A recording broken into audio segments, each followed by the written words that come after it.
Halo, selamat sore pemirsa. Jumpa lagi bersama saya Febri Nugrahini dalam acara Manage Your Mind. Mind is not everything, but everything come from your mind. So, manage your mind. Baik pemirsa, berbahagia sekali tentunya pada malam hari ini saya dapat menjumpai Anda di rumah dalam kondisi yang sehat dan juga berbahagia tentunya. Baik, pada episode Manage Your Mind malam hari ini tentunya saya sudah bersama dengan beberapa narasumber kita pada malam hari ini yang nantinya akan memberikan kita informasi baru ataupun ilmu pengetahuan baru yang bisa kita gunakan dalam kehidupan kita sehari-hari. Jadi langsung saja saya akan perkenalkan narasumber kita pada Manager Mind malam hari ini yang akan menemani saya berbincang tentunya, yaitu ada Samanera Lankarawaso dan juga Samanera Agawaso. Selamat malam Samanera. Ya, selamat malam.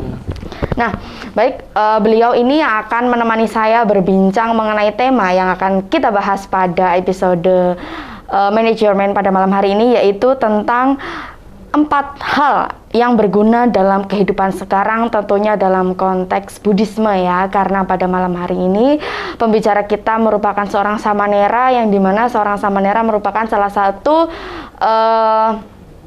bisa dikatakan sebagai mungkin rohaniawan ya, rohaniawan di dalam agama Buddha. Jadi untuk temanya tentunya mengacu ke dalam ajaran Buddha Dhamma, yaitu 4 hal yang berguna dalam kehidupan sekarang menurut konteks Buddhisme. Nah, 4 hal ini apa saja? Nanti kita akan temukan jawabannya bersama-sama ya. Jadi untuk tema kita Samanera pada malam hari ini yaitu tentang 4 hal yang berguna dalam kehidupan sekarang, tentunya dalam konteks Buddhisme begitu. Menurut Samanera Lankarawaso terlebih dahulu, saya kepada Samanera Lankarawaso begitu. Sebenarnya 4 hal ini itu apa saja? Mungkin pemirsa Dhamma TV di rumah bertanya-tanya, 4 hal yang dimaksudkan yang berguna untuk kehidupan yang sekarang itu apa begitu. Jadi mungkin Samanera bisa jelaskan terlebih dahulu tentang 4 hal ini begitu. Iya, baik sahabat Dhamma sekalian yang berbahagia. Ya, tentu kalau kita berbicara tentang hal yang berguna, ya siapa sih yang nggak mau seperti itu ya. Bahkan ya tentu kita sebagai manusia ya pasti mengharapkan ya, menginginkan hal-hal yang berguna bagi kita ya.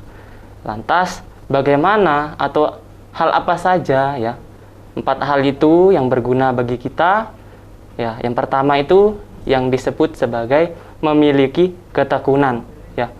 Memiliki ketekunan atau dalam bahasa Palinya disebut sebagai Uthana Sampada. Nah, terdiri dari 2 kata. Yang pertama itu ada Uthana dan yang kedua ada Sampada.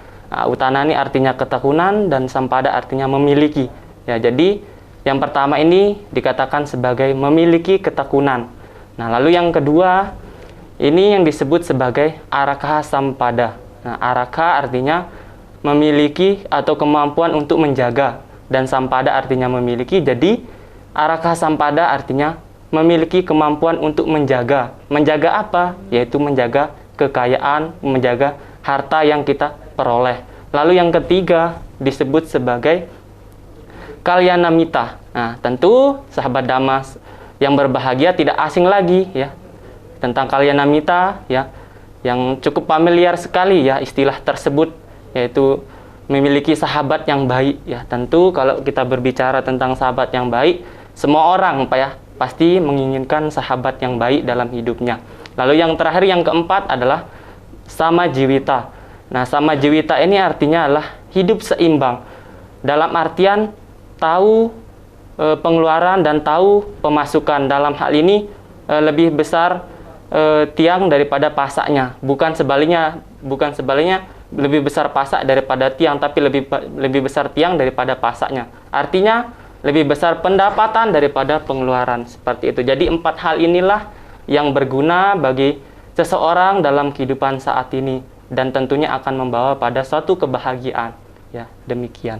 Berarti 4 hal ini merupakan suatu hal yang kita harus miliki dalam kehidupan saat ini. Di antaranya yaitu tadi kalau saya tidak salah ingat ada memiliki kemampuan, kemudian Kalyanamita, kemudian yang kedua apa, saya jadi sedikit lupa Sam, bisa dijelaskan? Kemampuan untuk menjaga harta. Menjaga harta kekayaan, dan yang terakhir memiliki Samajiwita atau kemampuan mengelola pengeluaran dan pemasukan. Oh begitu, jadi ada 4 hal ini ya yang kita tekankan pada pembahasan kita malam hari ini, yaitu 4 hal yang berguna, diantaranya tadi yang sudah Samanera jelaskan, ada 4 begitu ya. Iya, Nah, benar sekali.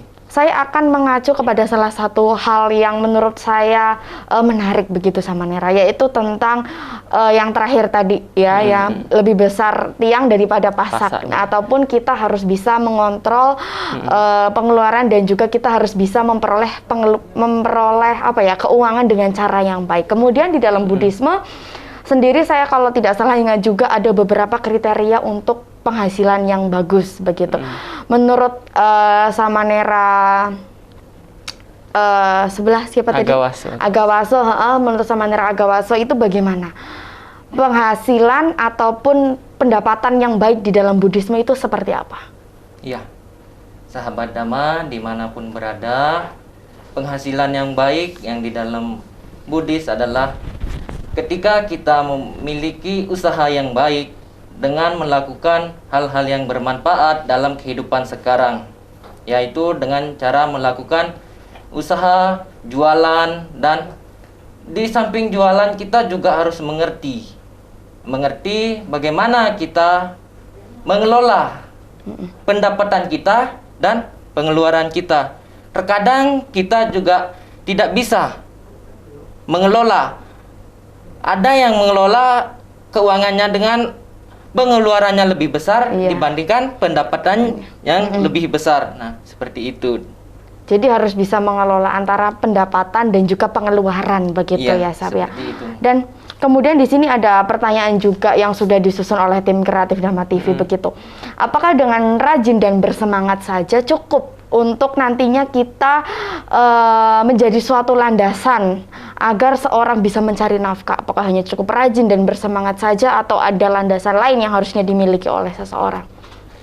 Samanera Karwaso mungkin bisa menjawab. Ya, seperti yang dikatakan tadi, ya bukan hanya sekedar rajin, tekun saja ya dalam memperoleh harta, dalam memperoleh kekayaan.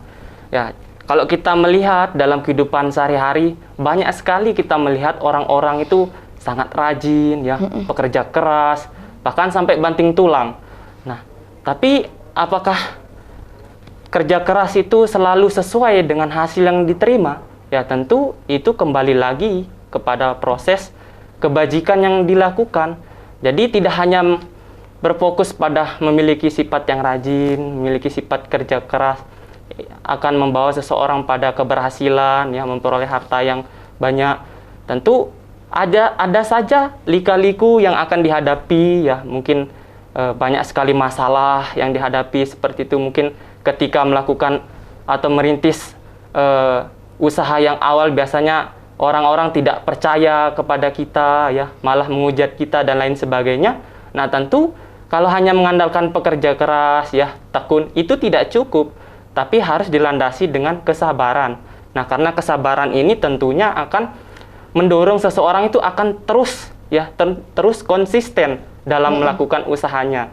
Karena tanpa adanya kesabaran dan konsistenan ini, tentu ketika seseorang melakukan usaha dan mendapatkan masalah, dia akan cepat menyerah. Wah, saya baru saja merintis usaha kok malah begini, rugi, dibenci orang, tidak ada yang mau percaya. Lebih baik saya menjadi pengangguran saja. Jadi ini harus memiliki pemikiran yang benar seperti itu. Kalau hanya mengandalkan sifat rajin, pekerja keras seperti itu, saya pikir belum cukup ya dalam memperoleh suatu keberhasilan, tetapi harus dilandasi dengan kesabaran dan kekonsistenan kita dalam melakukan pekerjaan tersebut. Ya, jadi demikian ya. Seperti itu ya. Kesabaran dan konsisten juga harus dibarengi di dalam rajin dan semangat ya. Jadi tidak hanya rajin dan semangat, sudah bersemangat tetapi tidak konsisten ya. Rajin dan semangatnya hanya pada saat itu saja. Mungkin ketika merasa rugi, rajinnya hilang, semangatnya hilang begitu. Nah, kemudian masih dengan 4 hal ini ya, yang tadi kita sempat bahas juga di awal tentang samajiwita ya, begitu ya. Harus memperoleh sesuatu dengan penuh kebenaran ya, mendapatkan sesuatu dengan cara yang benar seperti itu. Nah, terkadang kita sudah mencoba ya mencari uang, mencari penghasilan dengan cara yang benar. Tetapi terkadang ada saja masalah yang kita hadapi ya. Terkadang kita ya tidak menutup kemungkinan bahwa di sekitar kita banyak sekali orang-orang yang memperoleh penghasilan dengan cara yang tidak benar. Betul begitu ya sama Iya, Nera ya? benar sekali. Yang menggunakan mungkin ilmu hitam dan lain Ya. sebagainya. Akhirnya kita sendiri menjadi tidak bisa bersaing di dalam mungkin berusaha ya, mendirikan suatu usaha dan lain sebagainya. Lantas bagaimana selaku umat Buddha menyikapi hal ini tentang persaingan di dunia kerja yang seperti itu, yang terkadang menggunakan ilmu hitam dan lain sebagainya supaya bisa meningkatkan penghasilannya kepada Samanera Gawaso? Silakan. Iya. Baik, tadi mengenai seseorang yang memakai ilmu hitam dalam melakukan usahanya, tentu dalam agama Buddha itu sangat tidak baik. Iya. Kenapa? Karena salah satunya itu sudah merusak usaha orang lain. Karena kenapa? Karena dengan keirian kita, dengan memiliki rasa dengki terhadap orang lain, lalu kita merusak usahanya, merusak usaha orang lain demi keuntungan diri kita sendiri. Maka dari itu kita sebagai umat Buddha supaya bersainglah dengan baik di dalam melakukan usaha, agar usaha yang kita lakukan itu menjadi berkah dan penuh manfaat kepada siapa? Kepada diri kita sendiri. Betul seperti ya. itu. Dan juga seperti pendapat saya, ini hanya pendapat saya begitu ya Sam ya. Ketika kita juga harus bekerja, ketika kita sedang bekerja, kita juga harus mengandalkan kehati-hatian tentunya di tengah-tengah persaingan kerja yang semakin ketat begitu ya. Jadi untuk kehati-hatian ini nanti saya ada pertanyaan untuk Samanera begitu ya. Tapi untuk pertanyaan ini masih saya simpan untuk segmen selanjutnya. Nah, baik pemirsa Dhamma TV dimanapun Anda berada, kita akan lanjutkan lagi pembahasan kita bersama dengan Samanera. Jadi Anda jangan kemana-mana, kami akan kembali setelah jeda iklan berikut ini.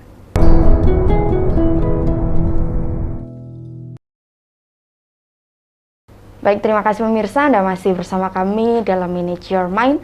Mind is not everything, but everything come from your mind. So, manage your mind. Baik pemirsa, Anda masih bersama saya dan juga masih bersama dengan Samanera, dan dengan tema yaitu 4 hal-hal yang berguna dalam kehidupan sekarang dalam konteks Buddhisme. Tadi di awal sudah Samanera jelaskan apa saja 4 hal ini yang berguna dalam kehidupan sekarang ya. Yang masih kita bahas adalah tentang berpenghasilan yang baik. Kenapa kita masih membahas itu? Karena kita harus tahu ya, penghasilan yang baik yang sesuai dengan ajaran Buddha Dhamma itu seperti apa. Karena di luar sana, di dalam masyarakat masih banyak sekali orang-orang yang tidak memiliki pandangan benar tentang penghasilan yang harus diperoleh dengan cara yang benar juga. Nah, baik Samanera, tadi saya sempat menyinggung tentang kehati-hatian ya kan. Jadi di dalam dunia kerja juga tentunya kita harus berhati-hati ya, begitu. Kemudian tadi Samanera juga sampaikan dari 4 hal ini ada kalyanamita begitu, atau teman yang baik. Tentunya hal ini membuat kita menjadi tahu bahwa sebenarnya 4 hal ini ada dalam diri kita begitu. Lantas kita terkadang kurang berhati-hati, contohnya dalam memilih teman begitu ya. Kurang berhati-hati dalam memilih teman yang baik. Nah, menurut Samanera sendiri, teman yang baik ya, yang bisa kita jadikan sebagai teman, yang kriteria teman yang baik itu seperti apa? Silakan Samanera. Ya, sahabat Dhamma yang berbahagia di rumah, ya tentu berbicara tentang sahabat yang baik tentu berbeda ya dengan teman ya. Jadi ada beberapa orang atau banyak orang itu mengatakan antara sahabat dan teman ini adalah 2 hal yang sama. Sebenarnya kalau kita mengacu pada pengertiannya, itu adalah 2 hal yang berbeda. Kalau teman itu ada 2 jenis, ada teman yang baik dan ada teman yang tidak baik. Tetapi berbeda dengan sahabat. Nah, kalau sahabat ini tentu dalam agama Buddha disebut sebagai kalyanamita. Itu dikatakan sebagai sahabat yang baik. Tidak ada sahabat yang tidak baik. Yang ada itu adalah teman yang tidak baik. Jadi teman-teman sedharma yang berbahagia harus membedakan antara teman dan sahabat. Ya, jadi bagaimana cara kita memilih teman yang baik ya dalam kehidupan kita sehari-hari? Tentu kita harus memulai dari diri kita sendiri. Bahkan ada yang mengatakan sebelum kita mencari teman yang baik, sahabat yang baik, terutama atau langkah pertama yang harus kita lakukan adalah diri kita sendiri dulu harus menjadi baik.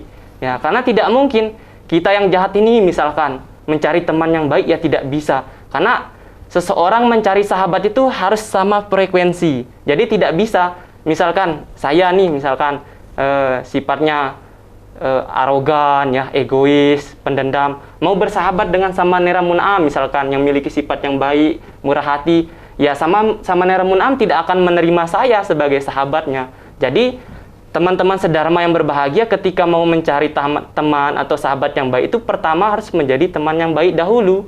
Karena tidak bisa seseorang yang memiliki sifat arogan, sifat yang tidak baik mencari teman yang baik. Ya, seseorang tersebut tidak mau menerima kita sebagai temannya.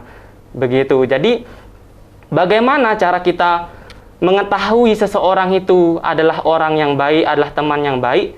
Nah, ada beberapa di dalam literatur Buddhis itu saya pernah membaca, itu ada 4 hal ya. Ada 4 hal cara kita itu mengetahui karakter seseorang itu adalah hal yang baik.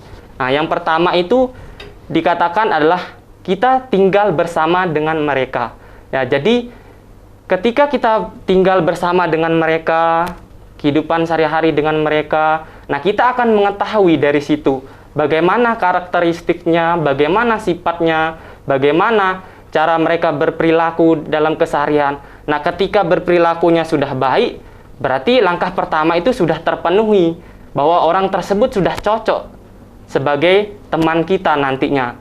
Lalu yang kedua itu bagaimana reaksi dia ketika berurusan dengan orang lain.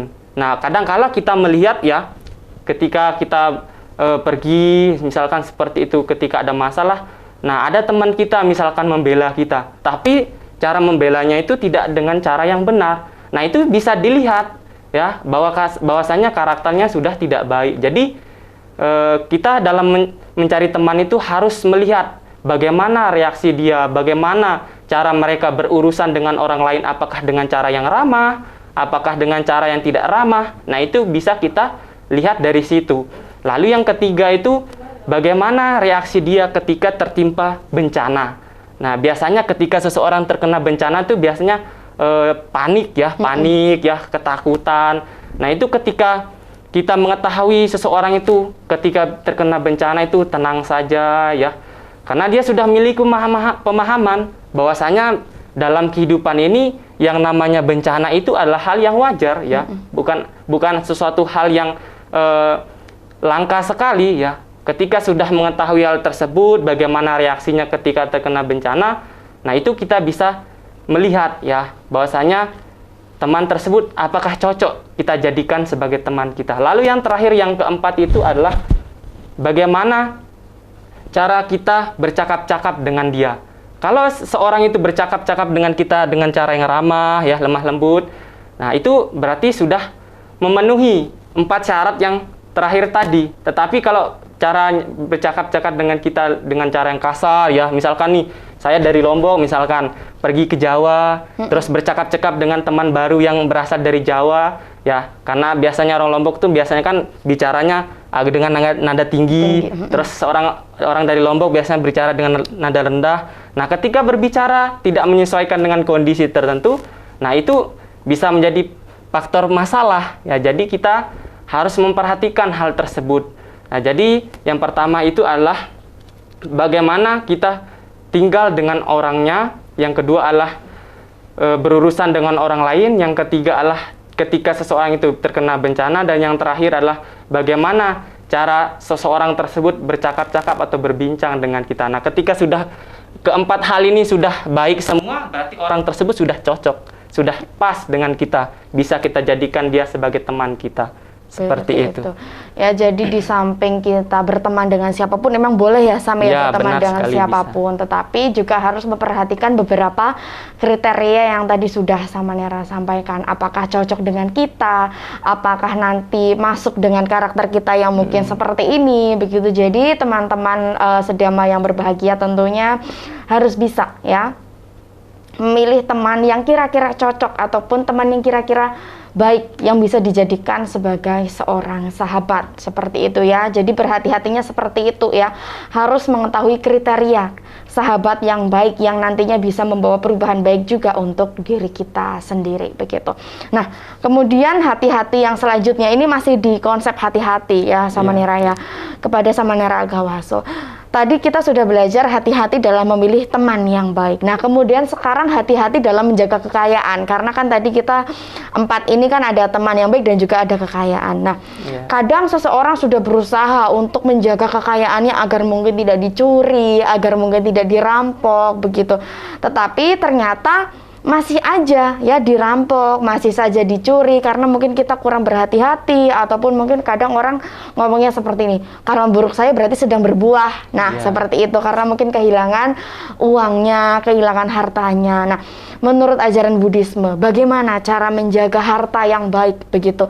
Bagaimana cara menjaga harta yang baik agar nantinya tidak bisa dirampok ataupun dicuri, seperti itu? Ya, baik sahabat Dhamma. Bagaimana kita menjaga harta kekayaan supaya tidak hilang? Ya, di dalam agama Buddha juga, di mana kita menjaga kekayaan kita, yaitu di mana kita harus menjaga dengan bagaimana kita harus juga di samping menjaga, kita juga harus bisa melakukan perbuatan bajik, yang di mana kita melakukan hal-hal yang bermanfaat seperti membantu orang lain, berdana kepada siapa kita berdana? Kepada para Bhante, Samanera, dan Atasilani. Nah, tentu ketika harta kekayaan kita dicuri, apakah karma buruk saya berbuah? Ya, bisa saja karma buruk itu berbuah. Karena kenapa saya bisa bilang begitu? Karena mungkin pada kehidupan masa lampau orang tersebut melakukan perbuatan buruk, yaitu mencuri. Alhasil perbuatan buruk itu berbuah pada kehidupan yang sekarang, yaitu ketika mempunyai kekayaan yang lebih dicuri oleh perampok, maling. Nah, sehingga perlu juga kita hati-hati dalam menjaga kekayaan agar tidak dicuri. Ya, seperti itu. Lantas bagaimana caranya Samanera? Apakah hanya dengan berbuat baik kemudian harta kekayaan kita tidak akan hilang, begitu? Apakah hanya dengan berbuat baik, dengan datang ke wihara, atau mungkin dengan berdana, begitu? Hanya itu saja harta kekayaan kita tidak akan hilang? Mungkin Samanera Lankarwaso bisa menambahkan. Iya, berbicara tentang faktor-faktor kekayaan itu bisa hilang, bisa hangus, itu bisa kita temukan di dalam salah satu sutta yang biasanya dibacakan ketika chanting oleh para Bhante Samanera Atasilani, itu di dalam Nidikanda Sutta. Ya, biasanya ketika seseorang menimbun harta yang berupa materi, itu biasanya tidak akan bertahan lama. Bisa saja dirampok oleh raja, ya, diambil oleh yaka, naga mungkin memindahkannya, ahli waris yang tidak disukai mungkin mengambilnya ketika ia lengah. Nah, biasanya harta-harta berupa materi dalam kehidupan sehari-hari itu biasanya tidak bersifat kekal, tapi berbeda dengan harta yang bersifat kebajikan. Itu akan mengikuti si pembuat kebajikan tersebut, tidak dirampas oleh perampok, tidak diambil oleh ahli waris yang tidak disukai. Jadi begitu. Lantas bagaimana upaya selanjutnya, ya, supaya harta itu tidak cepat habis, bisa bertahan dengan lama? Itu di dalam salah satu literatur Buddhis itu mengatakan ketika seseorang sudah mempunyai kekayaan yang banyak, itu harus menghindari 4 hal. Yang pertama itu adalah suka bermain judi. Nah, biasanya ketika seseorang sudah mempunyai kekayaan yang banyak, itu biasanya lupa diri. Wah, saya mempunyai kekayaan tidak ada habis-habisnya. Wah, saya mau bersenang-senang nih. Saya mau berjudi supaya kekayaan saya berlipat ganda. Nah, ketika seseorang sudah mempunyai pemikiran tersebut, maka yang namanya judi itulah tidak baik. Betul. Ya, benar sekali, tidak baik. Jadi, itu langkah atau hal pertama yang harus dihindari oleh seseorang ketika ia menginginkan kekayaannya tetap bertahan lama. Lalu yang kedua itu disebut sebagai menghindari main wanita. Nah, biasanya ketika sudah mempunyai harta yang banyak, pergi nih ke klub malam ya, bermain wanita, wah sudah terlena, lupa diri. Iya. Nah, jadi ketika sudah lupa diri, maka harta kekayaannya tidak diperhatikan. Baik pengeluarannya, pemasukannya itu tidak diperhatikan. Jadi betul. lebih banyak pengeluarannya.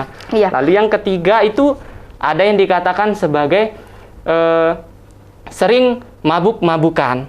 Nah, biasanya ketika orang sudah memiliki sifat yang suka minum, ya biasanya akan candu, tidak mau istilahnya tidak mau jera. Ketika sudah kecanduan minum mabukan, itu akan menjadi faktor kekayaan seseorang itu bisa hangus seperti itu. Jadi harus diperhatikan yang ketiga itu. Lalu yang keempat itu menghambur-hamburkan kekayaan pada hal-hal yang tidak bermanfaat. Nah, seharusnya ketika sudah mempunyai kekayaan, seseorang itu harus lebih sadar diri bahwasanya kekayaan ini tidak bertahan lama. Harus mencari cara bagaimana agar kekayaannya itu bisa bertahan dengan lama. Caranya bagaimana? Ya bisa dengan berdana, ya istilahnya memberi kepada panti asuhan dan lain sebagainya. Jadi istilahnya ketika kita melakukan pengeluaran pun juga di samping melakukan kebajikan. Nah, jadi begitu ya pemirsa Dhamma TV, terkandung di dalam Nidi Ganda Sutta bagaimana cara kita memperoleh kekayaan yang baik, yang tadi sudah Samanera Lankarawaso sampaikan dengan begitu jelas ya. Dan nanti apabila dari saya masih ada beberapa yang ingin ditanyakan, saya akan tanyakan lagi di segmen berikutnya, begitu ya Samanera ya. Nah, baik pemirsa Dhamma TV dimanapun Anda berada, kita akan lanjutkan lagi pembahasan kita pada malam hari ini. Jadi Anda jangan kemana-mana, kami akan kembali setelah jeda iklan berikut.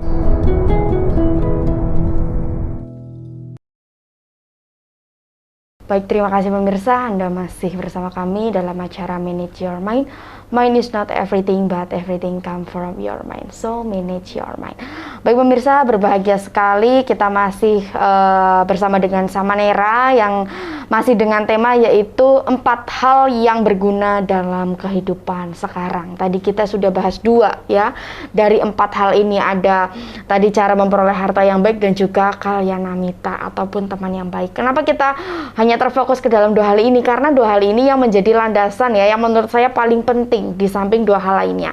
Tetapi nanti 2 hal lainnya tetap kita akan bahas ya setelah kita selesai membahas 2 aspek yang pertama yaitu kalyanamita dan juga cara memperoleh kekayaan yang baik begitu. Nah, baik Samanera, kita kembali kepada teman yang baik ataupun kalyanamita begitu. Nah, kita sering sekali dihadapkan di dalam suatu kondisi kita merasa bahwa dia sudah teman yang baik untuk kita sudah sangat cocok dari segi sifat, segi karakter, mungkin kepribadian dan lain sebagainya, semuanya sudah cocok begitu.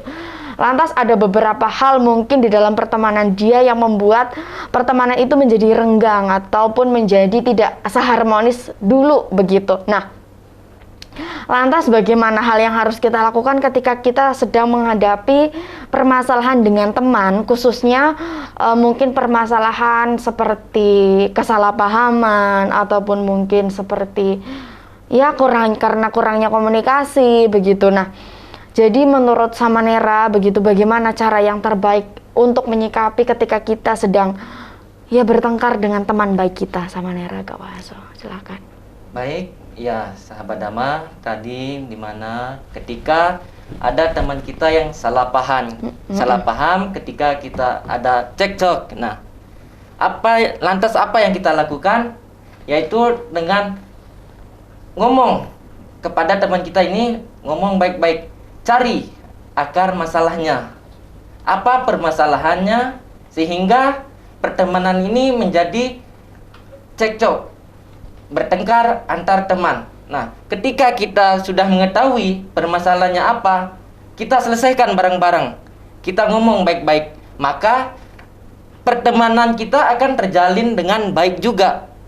Tidak ada masalah yang akan terjadi.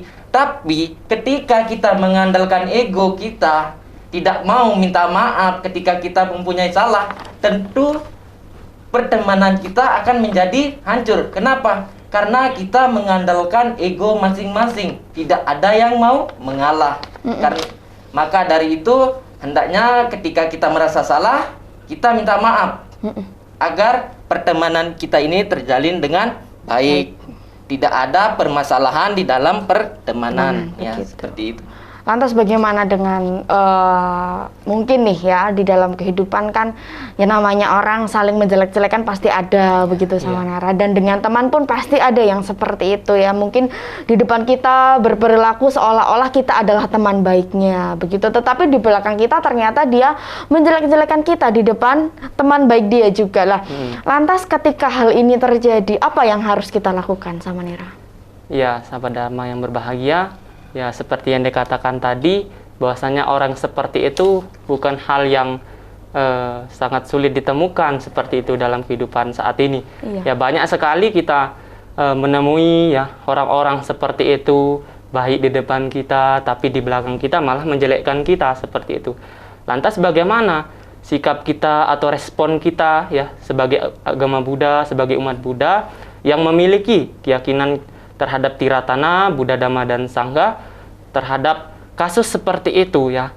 Jadi kita sebagai umat Buddha yang berkeyakinan ya seperti itu, ketika sudah belajar Dhamma ya, sudah paham tentang Dhamma, tentunya harus memiliki yang namanya pengertian, memiliki kebijaksanaan. Dalam konteks berteman pun juga harus memiliki kebijaksanaan. Nah, karena tidak menutup kemungkinan ada saja permasalahan, ada saja teman yang tidak baik akan kita temukan dalam kehidupan sehari-hari. Lantas bagaimana respon kita? Ya, seperti yang saya pernah baca dulu ya dalam beberapa literatur, itu mengatakan ketika kita berteman itu, awal-awal jangan sampai memberikan kesan yang tidak baik kepada orang lain. Tetapi kita hendaknya harus memiliki atau memberikan kesan yang baik kepada orang lain. Nah, lalu bagaimana ketika sudah kita memberikan respon atau kesan yang baik kepada orang lain, tetapi orang lain malah memberikan kesan yang tidak baik kepada kita?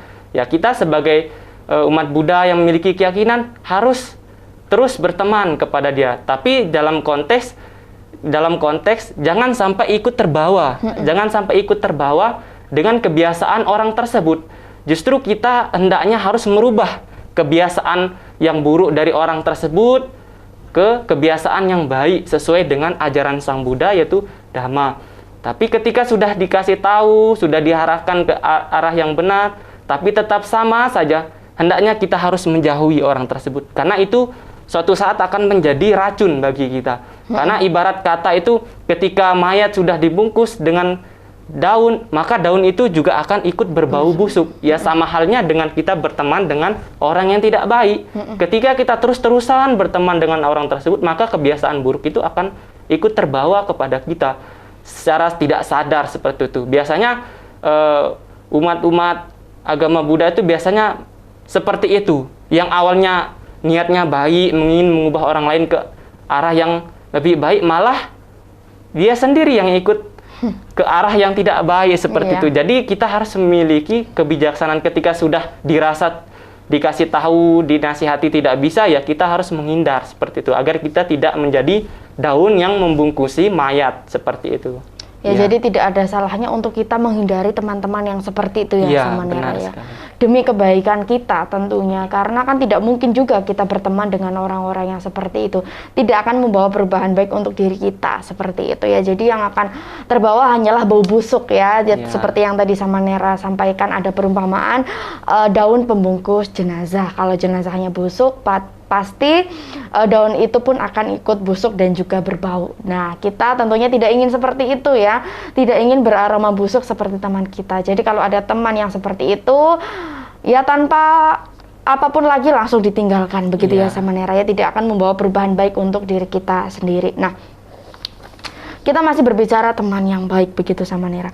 Nah, ketika kita sudah berusaha menjadi teman yang baik, begitu sudah berusaha perhatian, kemudian selalu bersimpati, memberikan kasih sayang, cinta kasih begitu. Tetapi malah kita dianggap sebagai seorang yang cari muka begitu ya. Kamu tuh cari muka, kamu tuh tidak tulus untuk berteman dengan dia begitu ya. Kadang kan ada yang seperti itu.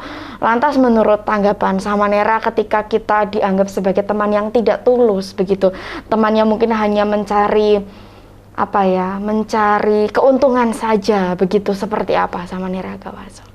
Baik, ya. kita tidak bisa menuntut untuk teman kita ini selalu berpikir baik tentang kita. Iya, Tentu semua memiliki pikiran, ya. Kita tidak bisa memaksakan kalau kamu harus berpikir baik tentang saya, tidak bisa. Karena kita sudah mempunyai porsi masing-masing dalam berpikir. Karena ketika ada permasalahan, timbul masalah, maka dia akan berpikir jelek juga. Terus ketika dia merasa iri terhadap kita, tentu dia akan menjelek-jelekkan kita. Nah, terus bagaimana dengan teman yang mengatakan kita cari muka karena kita sering berbuat baik? Yo, silakan, karena itu sudah pikiran Anda, karena Anda yang berpikir begitu. Kan kita tidak bisa memaksakan untuk berpikir baik tentang Diri kita. ini, ya, seperti itu. Jadi biarkan ya sama Nera ya, tentunya tidak mungkin ya semua orang menyukai kita, semua orang menyayangi kita. Kita selalu dihadapkan dengan ada yang suka dan tidak suka. Itu adalah suatu kondisi duniawi yang pasti akan dihadapi oleh semua orang ya. Jadi ketika mungkin kita menghadapi teman-teman yang seperti itu, kita memiliki teman yang seperti itu ya. Ya bagaimana baiknya adalah dengan menjauhinya, dengan tidak perlu berteman dengan dia. Kita kehilangan teman yang seperti itu, kita bisa mencari lagi teman yang jauh lebih baik daripada dia, begitu ya sama Nera. Nah, mungkin untuk pembahasan Kalyana Mita dan juga cara memperoleh kekayaan yang baik kita cukup tutup begitu ya sama Nera, karena masih ada 2 hal lagi ya, kan 4 ya.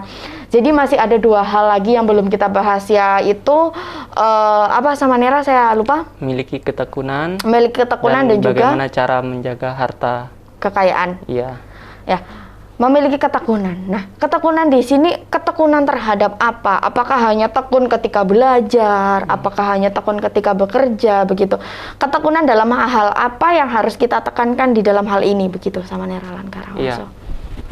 Berbicara tentang ketekunan, biasanya kalau kita berbicara hal tersebut, semua orang tentunya pasti memiliki sifat tekun. Hanya saja setiap orang itu tidak mampu melihat ya, tidak mampu melihat dalam artian ketika sudah istilah kerennya itu mager.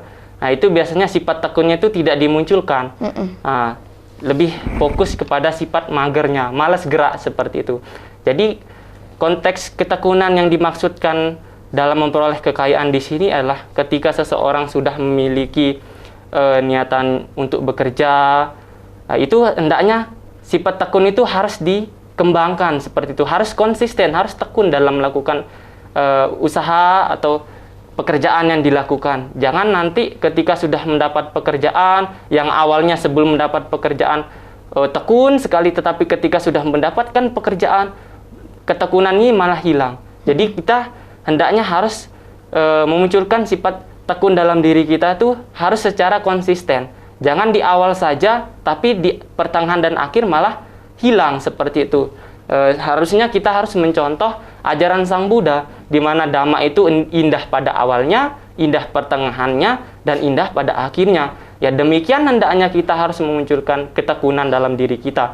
Ketika sebelum mendapatkan pekerjaan harus tekun, setelah mendapatkan pekerjaan juga harus tekun, dan ketika juga sudah beberapa lama bekerja juga harus memiliki sifat tekun tersebut agar nantinya sifat tekun ini akan menjadi contoh, agar menjadi tauladan bagi orang lain, seperti agar kehadiran kita di tengah-tengah mereka itu membawa manfaat kepada orang lain seperti itu.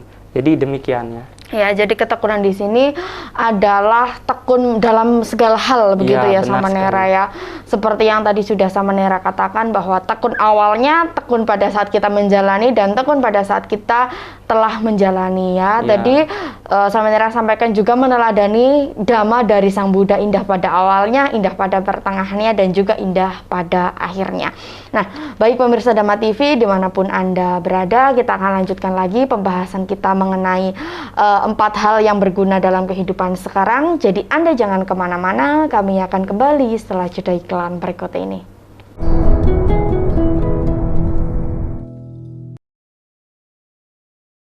Baik, terima kasih pemirsa, Anda masih bersama kami dalam acara Manage Your Mind. Mind is not everything, but everything come from your mind. So, manage your mind. Baik pemirsa, kita masih bersama dengan Samanera dan juga masih dengan tema yaitu 4 hal yang berguna dalam kehidupan sekarang ya. Ada teman yang baik, kemudian ada kemampuan untuk mengontrol pendapatan dan juga pengeluaran, serta mungkin ada tadi ada 2 hal lagi ya, saya sedikit lupa begitu, nanti bisa Samanera jelaskan juga di akhir begitu ya Samanera ya. Nah, kita akan masuk ke dalam aspek sama Jiwita yang tadi sudah saya sempat bahas di awal tetapi belum sempat dibahas secara lebih mendetail begitu ya. Sama Jiwita yaitu mengontrol pendapatan dan juga pengeluaran. Tentunya dalam konsep Buddhisme ada ya Samanera ya, cara mengontrol pendapatan dan juga cara mengontrol pengeluaran. Nah, bagaimana menurut ajaran Buddha ya, menurut ajaran Buddhisme tentang mengontrol keuangan ataupun mengontrol pendapatan dan juga pengeluaran? Samanera, silakan.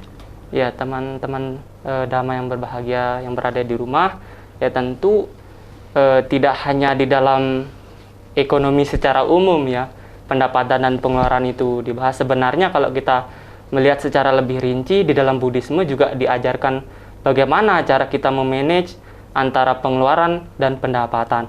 Tentunya ini mengacu pada orang-orang yang sudah memiliki pekerjaan, ya seperti itu. Jadi ketika sudah memiliki pekerjaan, hendaknya seseorang awal-awal jangan sampai lebih besar pengeluarannya. Istilahnya pendapatan yang kita dapatkan pertama itu istilahnya kita tabung, ya kita tabung terlebih dahulu. Ketika sudah tabungan ini sudah cukup banyak, tentunya kita hasil tabungan ini kita alihkan untuk mengembangkan pekerjaan kita. Misalkan kita punya usaha nih, misalkan usaha bakso misalkan. Nah, tentu penghasilan pertama ini jangan sampai kita semuanya kita gunakan untuk istilahnya membeli bahan-bahan pokoknya, tetapi di samping membeli bahan-bahan pokoknya juga sisa uang ini kita tabung untuk keperluan yang akan datang. Misalkan butuh renovasi tempat nih misalkan.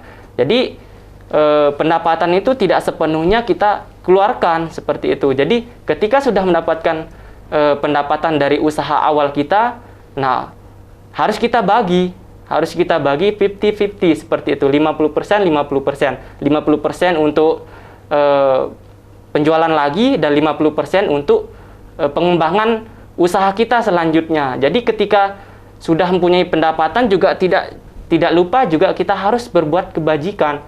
Istilah kata itu ada porsi-porsinya seperti itu. Yang kalau saya nggak salah itu 50% untuk usaha, 20% untuk disimpan, dan 30% itu untuk berdana. Nah, kalau nggak salah seperti itu. Jadi kita harus memiliki porsi-porsi ya dalam mengeluarkan seperti itu. Jadi ketika sudah memiliki prinsip seperti itu, ketika sudah mulai merintis usaha, kita tidak menjadi kesusahan. Kita menjadi tidak susah dan mendapatkan kemudahan dalam memanage pendapatan dan pengeluaran kita seperti itu. Ya. Jadi itu adalah cara kita untuk mengatur begitu ya Samanera ya, supaya nanti tidak besar pasak daripada tiang seperti itu ya. Jadi ketika kita mendapatkan penghasilan mungkin 3 juta dalam 1 bulan ya, 50% untuk usaha, 30% untuk berdana dan 20% untuk disimpan begitu ya Samanera ya. Jadi ada kriterianya ya. Dalam segi ekonomi ternyata Buddhisme juga mempelajari ya bagaimana supaya kita tetap bisa mengontrol ya pendapatan kita ya. Dan tentunya tidak lupa untuk berdana juga ya Samanera ya. Nah, lantas dengan anggapan orang-orang begini, saya tidak berdana karena mungkin saya sudah banyak berdana untuk, karena tadi Samanera sampaikan kan berdana kepada para biku, Samanera, Tasilani seperti itu. Dia beranggapan ketika jauh dari tempat untuk berdana kepada Samanera dan Tasilani, dia berdana kepada orang yang ada di sekitar dia seperti itu. Apakah dengan berdana seperti itu bisa dikatakan sebagai berdana di ladang yang subur, Samanera? Iya, baik. Sahabat Dhamma, ya tentu mengenai hal berdana ya. Berdana kepada Samanera, Bhante, Tasilani dengan umat biasa tentu akan sangat berbeda. Kenapa saya bilang berbeda? Karena Bhante Samanera Atasilani adalah ladang yang subur, tempat menanam kebajikan. Karena kenapa? Samanera Atasilani ataupun Bhante adalah orang-orang yang melakukan, membabarkan dhamma kepada umat-umat.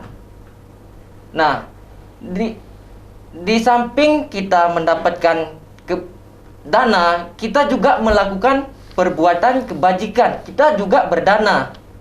Dengan apa? Dengan cara melakukan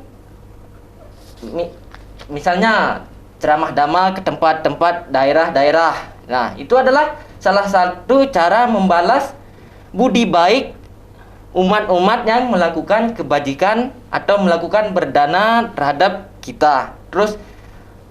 Terus bagaimana dengan umat biasa? Kalau umat biasa dia hanya mengharapkan bantuan dari kita. Tentu porsinya kebajikan yang kita dapat juga akan berbeda dengan Pak Bajita. Ya, seperti itu. Jadi hanya berbeda di porsinya begitu ya, Iya. Samanera ya. Bukan berarti ketika berdana ke mungkin orang yang berada di sekitar kita itu tidak boleh dilakukan. Tentu boleh ya, Samanera ya. Itu boleh. Boleh dilakukan, tetapi karena mungkin ya ketika berdana kepada para samanera, biku, atau silani itu adalah berdana di dalam ladang yang subur, artinya nanti kita kalau menanam akan berbuah dengan lebat ya. Jadi hendaknya sesulit apapun kondisinya kita harus berusaha agar kita bisa berdana di ladang yang subur. Karena kalau kita menanam tumbuh-tumbuhan, menanam sayur juga inginnya di ladang yang subur supaya tumbuhnya juga bagus. Jadi supaya tetap kebajikan kita tumbuh dengan bagus, hendaknya kita juga harus berdana di dalam ladang yang subur begitu ya, Samanera ya. Kemudian pertanyaan selanjutnya, nah kita kan harus mengontrol pendapatan kita, pengeluaran kita dengan baik begitu ya, Samanera ya, supaya nanti tidak ada istilah kata minus begitu ya dari penghasilan kita. Nah, bagaimana ya cara kita atau usaha yang harus kita lakukan supaya harta yang kita miliki ini bisa bermanfaat selain untuk berdana? Itu seperti apa, Samanera? Iya, sebenarnya ada beberapa hal yang harus dilakukan seperti itu. Dan tentu itu harus berasal dari diri kita sendiri. Yang namanya usaha, yaitu harus bermanfaat, akan membawa kebahagiaan pada orang tersebut. Jadi ketika sudah melakukan usaha pun harus memperhatikan beberapa hal. Yang di beberapa literatur yang saya baca, itu ada 4 hal juga.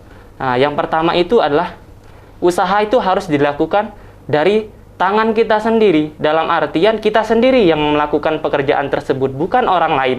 Karena kalau kita mengandalkan orang lain, itu istilahnya bukan dari jerih payah kita. Jadi ketika sudah melakukan pekerjaan itu harus berasal dari tangan kita sendiri. Lalu yang kedua itu harus berasal dari jerih payah kita, harus berasal dari keringat kita sendiri. Nah, ketika sudah pekerjaan itu kita lakukan dari hasil jerih payah kita sendiri, itu akan memberikan kesan yang begitu berarti bagi diri kita sendiri, dan itu tidak akan kita lupakan sepanjang hidup kita. Karena ketika sudah melakukan dari jerih payah kita, dari jerih keringat kita sendiri, itu akan memberikan kesan yang sungguh luar biasa bagi kita.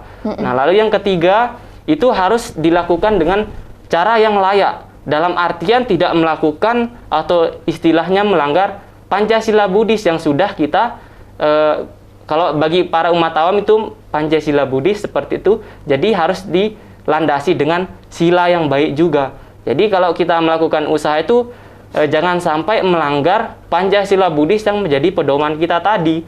Nah, itu yang ketiga. Lalu yang keempat dan yang terakhir itu harus manfaat itu harus kita berikan kepada keluarga kita. Karena apa artinya kita sudah berusaha keras, bekerja keras dari jerih payah kita sendiri, tapi hasilnya itu bukan untuk keluarga kita, ya istilahnya hanya untuk diri kita sendiri, ya kurang abdol lah seperti itu kalau hanya untuk diri kita sendiri. Jadi hasilnya itu harus kita berikan juga kepada keluarga kita, pada sanak keluarga, yang punya istri juga harus diberikan kepada istri, karena itu akan juga memberikan suatu kepuasan seperti itu bagi dirinya sendiri maupun bagi orang lain seperti Betul, itu. seperti itu ya. Jadi begitu pemirsa, bagaimana cara kita mengatur pendapatan dan juga pengeluaran, bagaimana cara kita mendapatkan kekayaan yang baik, kemudian bagaimana cara kita tekun dan bersemangat, dan juga bagaimana cara kita agar mendapatkan atau memperoleh teman yang baik begitu ya Samanera. Jadi 4 hal itu yang akan membuat kita berguna ya. 4 hal itu yang nantinya akan bermanfaat dalam kehidupan kita saat ini ya, yang tadi sudah Samanera bahas. Kemudian terakhir Samanera Agawaso, mungkin Samanera Agawaso bisa sampaikan sedikit pesannya untuk pemirsa Dhamma TV di rumah dari pembahasan kita pada malam hari ini begitu Samanera, silahkan. Ya, baik sahabat Dhamma dimanapun berada, ya seperti yang sudah disampaikan dari awal sampai akhir, gimana kita dalam kehidupan sekarang agar berguna, yaitu dengan memiliki ketekunan, kehati-hatian, memiliki pengeluaran yang baik atau pendapat yang baik dalam konteks mengelola keuangan agar tidak mudah habis, yaitu tentu juga kita harus memiliki rasa sadar agar kita dalam melakukan perbuatan-perbuatan agar tidak terjerumus ke hal-hal yang salah. Kenapa? Karena ketika kita sudah lupa diri, maka itu akan membuat kita terjerumus dalam hal-hal yang salah. Maka dari itu, sahabat Dhamma dimanapun, hendaknya kita mengetahui apa saja yang berguna dalam kehidupan kita saat ini. Ya, seperti itu. Nah ya, baik pemirsa Dhamma TV dimanapun Anda berada, tidak terasa kita sudah hampir sampai di ujung perjumpaan kita pada malam hari ini dengan tema 4 hal yang bermanfaat dalam kehidupan kita saat ini. Tadi sudah Samanera Lankarawaso dan juga Samanera Agawaso sampaikan dengan jelas dan juga dengan penuh penekanan ya, dari 4 hal ini yang nantinya akan berguna ya dalam kehidupan kita saat ini. Ada ketekunan, semangat, kemudian ada kehati-hatian, kemudian ada bagaimana cara kita mengatur pengeluaran dan juga pendapatan, dan juga bagaimana cara kita mendapatkan teman yang baik. Dan saya ucapkan terima kasih kepada Samanera yang sudah menemani saya berbincang pada malam hari ini, dan juga sudah memberikan pengetahuan Dhamma tentunya kepada pemirsa Dhamma TV dimanapun berada. Semoga apa yang Samanera sampaikan pada malam hari ini bisa berguna bagi Anda dalam kehidupan sehari-hari dan bisa Anda praktekkan juga dalam kehidupan sehari-hari. Dan semoga Sang Tiratana selalu melindungi kita semuanya. Saya ucapkan terima kasih kepada pemirsa Dhamma TV yang sudah tetap bersama kami ya dalam acara Manage Your Mind. Jadi jangan lupa tetap saksikan Manage Your Mind hanya di Dhamma TV. Akhir kata dari saya, tetap jaga kesehatan, dan saya ucapkan selamat malam dan Namo Buddhaya.